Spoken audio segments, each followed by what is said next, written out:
పైకి అద్భుతంగా వెలుగుతూ ఉన్నాడు. అలా వెలుగుతూ ఉంటే సతీదేవి చూసిందట, ఆహా ఏమి యజ్ఞము, ఋషులందరూ ఇంతేసి నెయ్యి వేస్తూ ఉన్నారట. ఎంత నెయ్యి వేస్తే అంత ప్రజ్వలంగా మండిపోతూ ఉన్నాట అగ్నిదేవుడు.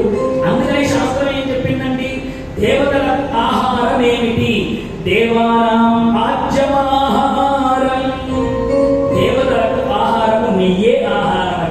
అందుకని స్వాహ అన్నప్పుడల్లా నెయ్యి వేస్తారు.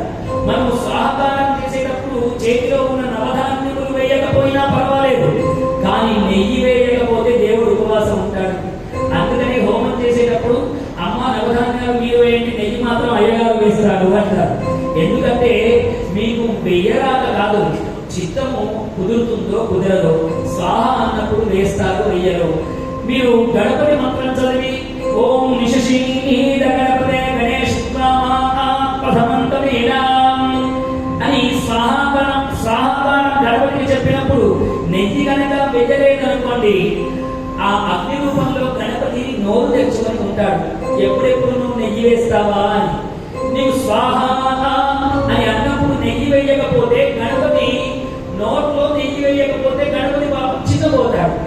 అందుకనే చిన్నప్పుడు మీరు చూడండి, అమ్మ ఎప్పుడైతే గోరు ముద్దలు పెడుతుందో ఇలా కలిపి వాటి నోటి దగ్గరికి కానీ ఆ అని నోరు తెరుస్తాడు పిల్లవాడు. తెచ్చినప్పుడు మీరు బుక్క పెట్టకపోతే వాడు పాపం చిన్నపోతాడు పిల్లవాడు. అలాగే భగవంతుడికి కూడా మనం బుక్క పెట్టాలి అంటే స్వాహ చూడండి, మీరు అందరూ స్వాహ అని చూడండి, అంటే మనకు తెలియకుండానే నోరు తెరుచుకుంటుంది చూడండి. అలా స్వాహ అనగానే భగవంతుడు అగ్నిముఖావై దేవా, అగ్ని రూపంలో దేవుడు నోరు తెరుచుకుంటాడు. ఎప్పుడైతే నోరు తెరుచుకుంటాడో దానిలో నెయ్యి వేయగానే గణపతి ఆ పదార్థాన్ని స్వీకరించి ఆ హోమం వల్ల మీకు ఆ భగవంతుడు అనుగ్రహాన్ని ఇస్తాడు. నీకు చిత్తం లేకుండా స్వాహ అన్నప్పుడు వేయలేదు, నీ చిత్తం ఏటో ఉన్నదనుకోండి, నువ్వు చేసినటువంటి యజ్ఞం వల్ల ఫలితాన్ని ఎలా పొందుతావు. అందుకనే ఇప్పుడు యజ్ఞంలో ఈ ఋషులు మునులు అందరూ కూడా అద్భుతంగా చతుర్వేదములకు సంబంధించిన హోమకుండములో అగ్ని పైపైకి వస్తూ ఉందట. నెయ్యి ఇంతే వేసి నెయ్యి వాళ్ళందరూ వేస్తూ ఉన్నారట. ఇలా మంగళకరమైనటువంటి ఆ యజ్ఞవాటిలో సతీదేవి అట్లా నడిచి వస్తూ ఉంటే దూరంగా తన తండ్రి అయినటువంటి దక్ష ప్రజాపతి ఎదురుగా రావడం గమనించింది సతీదేవి. దక్ష ప్రజాపతి కూడా చూశాడు సతీదేవి వస్తోందని. చూసి ఆయన ఒక ఘోరమైనటువంటి అవమానాన్ని చేశాడు. ఎదురుగా వస్తున్నటువంటి తన కూతురుని చూసి చూడనట్టుగా సతీదేవి ఇలా వస్తూ ఉంటే సతీదేవిని పట్టించుకోకుండా ఆమె ఎదురుగా వస్తే ఎడమ వైపు తిరిగి వెళ్ళిపోయాడు. వెళ్ళిపోగానే తన తండ్రి ఆ విధంగా చేసిన అవమానానికి గుండెలలో శూలం గుచ్చుకున్నంత అయింది. అసలే యజ్ఞమునకు పిలుపు లేదు, అయినా ఇల్లు చొచ్చుకొని వస్తే నా తండ్రి నన్ను ఇంత అవమానించాడని సతీదేవి దుఃఖము వినండి. అయ్యో తండ్రి తండ్రి తండ్రి అని దుఃఖము వినండిపోయింది. మనసులోనే ఏడుస్తూ ఉండదు. వేద నుంచి కేయూరాని ఆభరణములన్నీ వేసుకున్నటువంటి సతీదేవి యొక్క అక్క చెల్లెలు తల్లి అయినటువంటి ప్రసూతి పరిగెత్తుకుంటూ వచ్చి సతీ వచ్చావా వచ్చావా అని సతీదేవిని గట్టిగా ఆలింగనం చేసుకున్నారు. ఎంత ఆలింగనం చేసుకున్నా తండ్రి చేసినటువంటి అవమానములకే సతీదేవి ఏడుస్తూనే ఉండదు.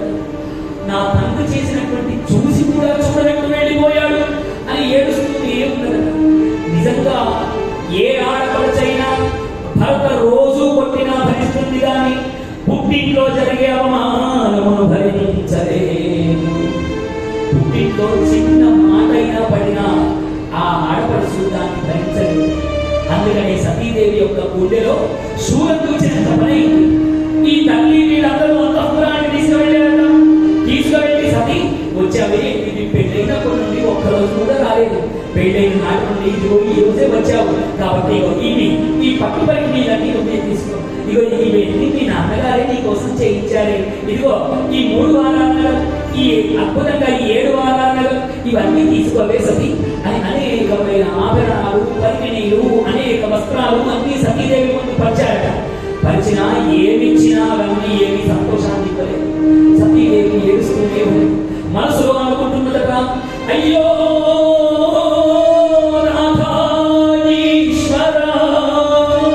ఈశ్వర, నీవు వద్దన్నా వినకుండా నేను వచ్చినందుకు తగిన శాస్త్రే జరిగినట. నువ్వు ఎందుకు వద్దన్నావో నాకు ఇప్పుడు అవగతమైంది. నిజానికి పుట్టింటికి పిలవకపోయినా వెళ్ళాలి అన్నటువంటి శాస్త్రం నిజమైనప్పటికీ నీ భార్యనైన నాకు ఈ శాస్త్రం వర్తించదు. ఎందుకంటే నీ మీద మా నాన్న ఇంత ద్వేషం పెట్టుకున్నాడని నాకు తెలియదు అని సతీదేవి ఏడుస్తూనే ఉన్నదట.